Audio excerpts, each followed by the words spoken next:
ओम शांति। 11 जनवरी 2023। अभी पढ़ते हैं प्यारे प्यारे मीठे मीठे शिव बाबा की मुरली। मीठे बच्चे, बुद्धि का योग बाप से लगाते रहो तो लंबी मुसाफिरी को सहज ही पार कर लेंगे। प्रश्न: बाप पर कुर्बान जाने के लिए किस बात का त्याग जरूरी है? उत्तर: देह अभिमान का। देह अभिमान आया तो मरा। व्यभिचारी हुआ, इसलिए कुर्बान होने में बच्चों का हृदय विदरण होता है। जब कुर्बान हो गए तो उस एक की याद रहे, उन पर ही बलिहार जाना है, उनकी ही श्रीमत पर चलना है। गीत है: रात तक की राही थक मत जाना, सुबह की मंजिल दूर नहीं है। ओम शांति। भगवानुवाच। भगवान अपने बच्चों को राजयोग और ज्ञान सिखला रहे हैं। ये कोई मनुष्य नहीं, गीता में लिखा हुआ है कि श्री कृष्ण भगवानुवाच। अब श्री कृष्ण सारी दुनिया को माया से लिबरेट करे, यह तो संभव नहीं है। बाप ही आकर बच्चों प्रति समझाते हैं, जिन्होंने बाप को अपना बनाया है और बाप के सन्मुख बैठे हैं। श्री कृष्ण को बाप नहीं कहा जाता, श्री कृष्ण को बाप नहीं कहा जा सकता है। बाप को कहा जाता है परम पिता, परम धाम में रहने वाला। आत्मा शरीर द्वारा भगवान को याद करती है। बाप बैठ समझाते हैं कि मैं तुम्हारा बाप परम धाम में रहने वाला हूँ। मैं सभी आत्माओं का बाप हूँ। मैंने ही कल्प पहले ही भी बच्चों को आकर सिखाया था कि बुद्धि का योग मुझ परम पिता से लगाओ। आत्माओं से बात की जाती है। आत्मा जब तक शरीर में न आए तो आँखों द्वारा देख न सके, कानों द्वारा सुन न सके। आत्मा बिना शरीर के जड़ हो जाता है। आत्मा चैतन्य गर्भ में बच्चा है, परंतु जब तक उसमें आत्मा ने प्रवेश नहीं किया है तब तक चूरपुर नहीं होती। तो ऐसी चैतन्य आत्माओं से बाप बात करते हैं, कहते हैं मैंने यह शरीर लोन पर लिया है, मैं आकर सभी आत्माओं को वापस ले आता हूँ। मैं सभी आत्माओं को वापस ले जाता हूँ। फिर जो आत्मा सन्मुख होती है उन्हों को राजयोग सिखाता हूँ। राजयोग सारी दुनिया नहीं सीखेगी, कल्प पहले वाले ही राजयोग सीख रहे हैं। अब बाबा समझाते, बुद्धि का योग बाप के साथ अंत तक लगाते रहना है, इसमें अटकना नहीं है। स्त्री पुरुष होते हैं तो पहले एक दो को जानते भी नहीं है, फिर जब दोनों की सगाई होती है, फिर कोई 60-70 वर्ष भी इकट्ठे रहते हैं तो सारे जीवन जिस्म जिस्म को याद करते हैं। वह कहेंगी यह मेरा पति है, वह कहेगा यह मेरी पत्नी है। अब तुम्हारी सगाई हुई है निराकार से, निराकार बाप ने आकर सगाई कराई है। कहते हैं कल्प पहले मुआफिक तुम बच्चों को अपने साथ सगाई कराता हूँ। मैं निराकार इस मनुष्य सृष्टि का बीज रूप हूँ। सभी कहेंगे मनुष्य सृष्टि गॉड फादर ने रची है, तो तुम्हारा बाप सदैव परमधाम में रहते हैं। अभी कहते हैं मुझे याद करो। मुसाफिरी लंबी होने कारण बहुत बच्चे थक जाते हैं, बुद्धि का योग पूरा नहीं लगा सकते।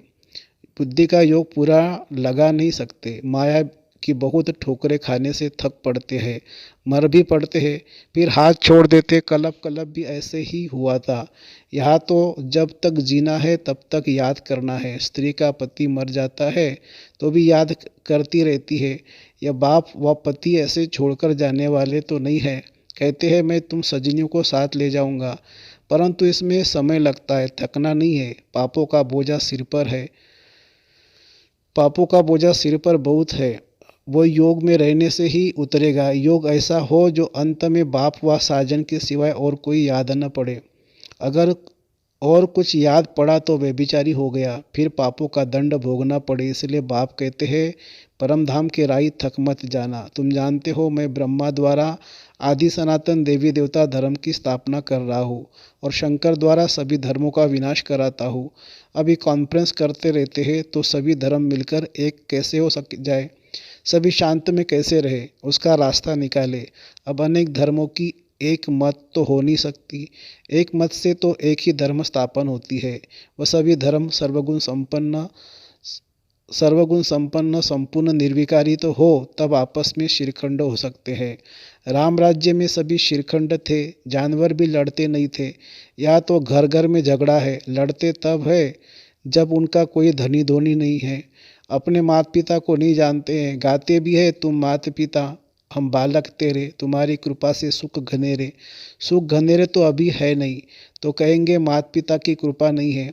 बाप को जानते ही नहीं है तो बाप कृपा कैसे करे। फिर टीचर के डायरेक्शन पर चले तब कृपा हो, वह तो कह देते सर्वव्यापी है। तो कौन कौन कृपा करे और किस पर करे? कृपा लेने वाला और करने वाला दोनों चाहिए। स्टूडेंट पहले तो आकर टीचर से पास चढ़ पड़े। ये कृपा अपने ऊपर करे, फिर टीचर के डायरेक्शन पर चले। पुरुषार्थ कराने वाला भी चाहिए। यह बाप भी है, टीचर भी है, तो सद्गुरु भी है। उनको परमपिता, परम शिक्षक, परम सद्गुरु भी कहा जाता है। बाप कहते मैं कल्प कल्प यह स्थापना का कार्य कराता हूँ। पतित दुनिया को पावन दुनिया बनाता हूँ। वर्ल्ड ऑलमाइटी अथॉरिटी है ना, तो वर्ल्ड ऑलमाइटी का राज्य कायम करते हैं। सारी सृष्टि पर एक ही लक्ष्मी नारायण का राज्य था। उन्हों की ऑलमाइटी अथॉरिटी थी। वहाँ कोई लड़ाई झगड़ा कर न सके। वहाँ माया है ही नहीं, है ही गोल्डन एज, सिल्वर एज। सतयुग त्रेता दोनों को स्वर्ग अथवा वैकुंठ कहेंगे। सभी गाते भी है, चलो वृंदावन भजो राधे गोविंद। जाते तो कोई है नहीं, सिर्फ याद जरूर करते हैं। अब तो माया का राज्य है, सभी रावण की मत पर है। देखने में तो बड़े बड़े मनुष्य अच्छे आते हैं, बड़े बड़े टाइटल मिलते हैं। थोड़ी जिस्मानी हिम्मत दिखाते हैं, वह अच्छा कर्म करते हैं तो टाइटल मिलते हैं। कोई को डॉक्टर ऑफ फिलोसॉफी, कोई क्या क्या, कोई क्या, ऐसे ऐसे टाइटल देते रहते हैं। अभी तुम तो हो ब्राह्मण, बरोबर भारत की सर्विस में हो। तुम दैवीय राजधानी स्थापन कर रहे हो। जब स्थापना हो जाएगी तब तुमको टाइटल्स मिलेंगे, सूर्यवंशी राजा रानी, चंद्रवंशी राजा रानी, फिर तुम्हारा राज्य चलेगा।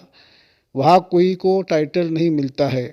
वहाँ दुख की कोई बात ही नहीं है। जो कोई को दुख दूर करे, वहाँ बहादुरी दिखाए, जो टाइटल मिले, जो रस्म रिवाज यहाँ होती है वह वहाँ नहीं होती है। लक्ष्मी नारायण इस पतित दुनिया में आ सकते हैं। इस समय कोई भी पावन देवता नहीं है। यह है ही पतित आसुरी दुनिया।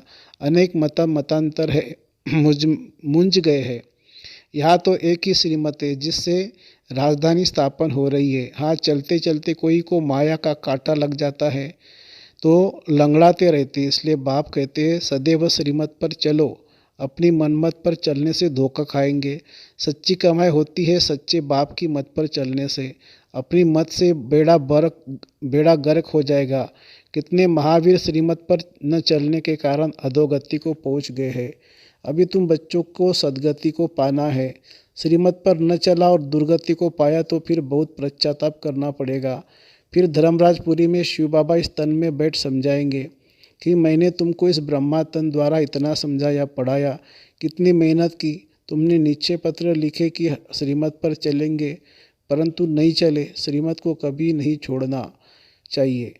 कुछ भी हो बाप को बताने किससे सावधानी मिलती रहेगी। कांटा लगता ही तब है जब बाप को भूलते हैं।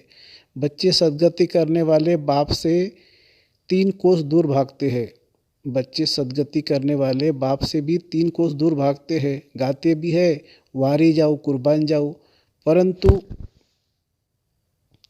किस पर? ऐसे तो लिख लिया, सन्यासी पर वारी जाओ, व ब्रह्मा विष्णु पर वारी जाओ, व कृष्ण पर वारी जाओ।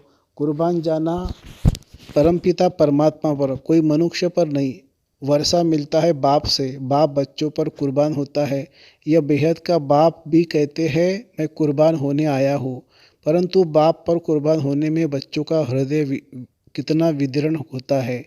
देहाभिमान में आया तो मरा, व्यभिचारी हुआ। याद उस एक की रहनी चाहिए, उन पर बलिहार जाना चाहिए।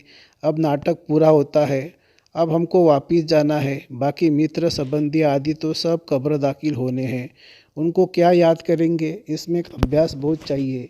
गाया भी हुआ है चढ़े तो चाखे अमृत रस, जोर से गिरते तो पद गवा देते हैं। ऐसे नहीं स्वर्ग में नहीं आएंगे, परंतु राजा रानी बनने और प्रजा बनने में फर्क तो है ना। यहाँ का भी भील भी देखो, मिनिस्टर भी देखो, फर्क है ना। इसीलिए पुरुषार्थ पूरा करना है। कोई गिरते हैं तो एकदम पतित बन जाते हैं। श्रीमत पर चल नहीं पाते तो माया नाक से पकड़ एकदम गटर में डाल देती है। बाप दादा का बनकर फिर ट्रेटर बनना, गोया उनका सामना करना है। इसलिए बाप कहते हैं कदम कदम पर संभाल कर चलो। अब माया का अंत होने वाला है, तो माया बहुतों को गिराती है। इसीलिए बच्चों को खबरदार रहना है। रास्ता जरा लंबा है, पद भी बहुत भारी है। अगर ट्रेटर बना तो सज़ा भी भारी है। जब धर्मराज बाबा सज़ा देते हैं तो बहुत रड़ियाँ मारते हैं, जो कलब कलब के लिए कायम हो जाती है। माया बड़ी प्रबल है, थोड़ा सा भी बाप का रिस रिगार्ड किया तो मरा। गाया हुआ है सदगुरु का निंदक ठोर न पाए, कामवश क्रोधवश उल्टे काम करते हैं, गोया बाप की निंदा कराते हैं और दंड के निमित्त बन जाते हैं। अगर कदम कदम पर पद्मों की कमाई है तो पद्मों का घाटा भी है। अगर सर्विस से जमा होता है तो उल्टे विकर्म से ना भी होती है। अगर सर्विस से जमा होता है तो उल्टे विकर्म से ना भी होती है। बाबा के पास सारा हिसाब रहता है। अब सन्मुख पड़ा रहे तो सारा हिसाब जैसे उनकी हथेली पर है। बाप तो कहेंगे शल कोई बच्चा शिव बाबा का डिसरिगार्ड न करे, बहुत विकर्म बनते हैं। यज्ञ सेवा में हड्डी हड्डी देनी पड़ती है। दधीची ऋषि मिसाल है ना, उसका भी पद बनता है। नहीं तो प्रजा में भी भिन्न भिन्न पद है। प्रजा में भी नौकर चाकर सभी चाहिए। बलवाद दुख नहीं होगा परंतु नंबरवाद पद तो है ना।